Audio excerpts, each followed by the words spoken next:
व्याकरण के अंतर्गत अपना पाठ 22 मुहावरे तथा लोकोक्तियां का अध्ययन करेंगे, जिसमें हम मुहावरे पहली क्लास में पढ़ चुके हैं।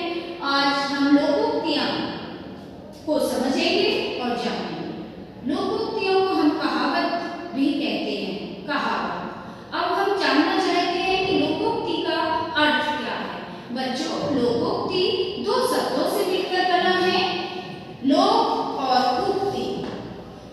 ये दो शब्दों से मिलकर बच्चों शब्द बना है, जिसका अर्थ है लोक में प्रचलित कथन, समाज में कही गई बातें, जिन्हें हम लोकोक्तियों के नाम से जानते हैं और कहावत के नाम से भी बच्चों हम जानते हैं। इसका प्रयोग हम स्वतंत्र वाक्य की तरह करते हैं। बच्चों, हमने मुहावरे पढ़े थे, परंतु हम मुहावरों का प्रयोग जो होता है उन्हें हम स्वतंत्र रूप से नहीं कर सकते, उन्हें हम किसी वाक्य में लगाकर प्रस्तुत करते हैं।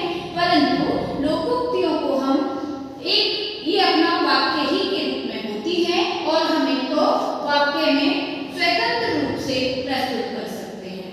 बच्चों, इसका अर्थ जानना और इनको समझना बहुत आवश्यक है। हम फिर से कहते हैं, लोकोक्ति शब्द दो शब्दों से मिलकर बना है, लोक और उक्ति।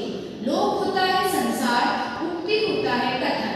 समाज में जो कथन कहा गया है उसको हम लोकोक्ति या कहावत कहते हैं। बच्चों, ये अपनी बात को प्रमाणित करने का एक तरीका है। बच्चों, बड़े बुजुर्ग कहते थे कि वो अपनी बातों को ज्यादातर कहावत और लोकोक्तियों के माध्यम से प्रकट करते थे, जैसे अब पछताए होत क्या जब चिड़िया चुगे थे। मतलब इसका अर्थ होता है कि समय निकल जाने पर पश्चाताप करने से कोई लाभ नहीं होता। इनका अर्थ थोड़ा विस्तार से होता है, पर